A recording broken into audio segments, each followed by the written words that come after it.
आपको कुछ टिप्स देने वाला हूं टाइपिंग के लिए, क्योंकि आपका सीबीटी टीएसटी यानी कि computer based typing skill test जो कि आरआरबी एनटीपीसी के लिए अपना ग्रेजुएशन और अंडर ग्रेजुएशन दोनों के लिए लागू होता है। पढ़ाई में तो बच्चा फिर भी कर लेता है, लेकिन टाइपिंग में जिसकी प्रैक्टिस है वही बच्चा कर पाता है। तो मैं कुछ आपको ऐसी टिप्स दूंगा लास्ट टाइम में, जो कि आप थोड़ा सा अगर उसके ऊपर आप प्रैक्टिस करोगे 10 दिन, तो जैसे कि आज अभी 31 तारीख है, तो आपके पास 11 और 13 दिन बाकी है, तो आप आराम से अगर उस हिसाब से प्रैक्टिस करोगे तो आप अपने आप को टाइपिंग के लिए अच्छा प्रिपेयर कर पाओगे और अच्छा एग्जाम में अच्छा परफॉर्मेंस कर पाओगे। डिस्क्वालीफाई होने का कहीं ना कहीं मन में डर बैठ गया, तो उन्होंने अपना रिप्रेजेंटेशन लगाया, आरआरबी के साथ ईमेल किया, यूट्यूब पे जितने टीचर्स हैं उन्होंने उनका साथ दिया, ठीक है। तो जो वीडियो बने, तो रेलवे ने दोबारा उनको मौका दिया।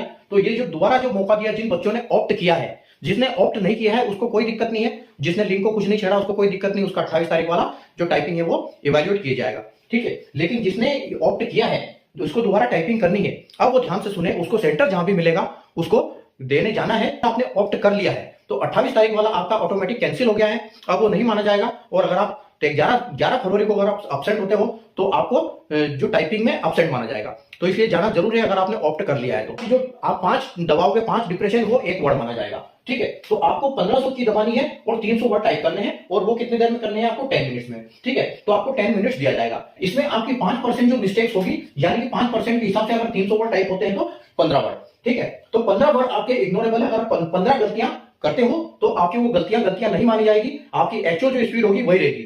लिखना भी कोई टाइपिंग वाला मास्टर हो, अगर उसको वर्ड में टाइप करने के लिए दिया जाए तो आसानी से टाइप करेगा बिना देखे, क्योंकि वहां पर बैक स्पेस का ऑप्शन होता है, लेकिन यहां पर बैक स्पेस का ऑप्शन नहीं है। और एक हमारी आदत है कि हम टाइपिंग करते हुए जब भी कोई वर्ड टाइप करते हैं, जैसे हमारा वर्ड खत्म हुआ हम बिना देखे स्पेस बार मार देते हैं। मान लो ये आपकी एक लाइन है, ठीक है। आप इस लाइन को करते करते करते करते गए, तो आपको जब वापस दूसरी लाइन पे आना है तो बहुत ध्यान से आना है, क्योंकि इसमें लाइन स्किप का बहुत खतरा रहता है। जो सिंपल वर्ड है जो बिल्कुल आपको जैसे स्पेलिंग उसकी रटी हुई है, तो आपने कम से कम 3-4 वर्ड आगे से देख लेना है। तो 3-4 वर्ड आप साथ में टाइप करोगे तो उससे क्या होगा, आपकी स्पीड थोड़ी सी आ जाएगी। सिंपल वर्ड होते हैं उनको 2-3 वर्ड को देखना है, और जो कोई कठिन वर्ड आता है वहां थोड़ी सी स्पीड धीरे करके एक आपको टाइप करना है, एक अक्षर। इसी टिप्स के हिसाब से आपको प्रैक्टिस करनी है, ताकि आप 11 और 13 तारीख के लिए प्रिपेयर हो जाओ। जब टाइपिंग शुरू होती है तो जैसे वहां पर मिनट शुरू होती है, वहां पर एकदम हाथ जाम हो जाता है, क्योंकि वहां पर हमारा एकदम दिमाग ऐसे हो जाता है। तो वहां पर आपने देखा होगा कि हम जब भी माउस पे पकड़ के क्लिक करने जाते हैं जब पहले क्वेश्चन के बाद, तो वो जैसे हाथ हिलता ही नहीं है। लेकिन जब 2-3 क्वेश्चन हम कर देते हैं उसके बाद हम ऐसे नॉर्मल हो जाते हैं वहां पे।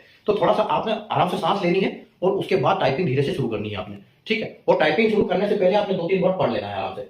और एक बार अगर मोटी मोटी नजर मार लोगे यहाँ पर, तो आपको पता चल जाएगा कि कठिन वर्ड है कि नहीं, कि सरल वर्ड है, ठीक है। तो आपको वहां से टाइपिंग में बहुत आसानी होगी। तो ये 3-4 चीजें जो मैंने आपको बताई, आपको दिमाग में रखना है और इसी हिसाब से आप प्रैक्टिस करो घर पे भी।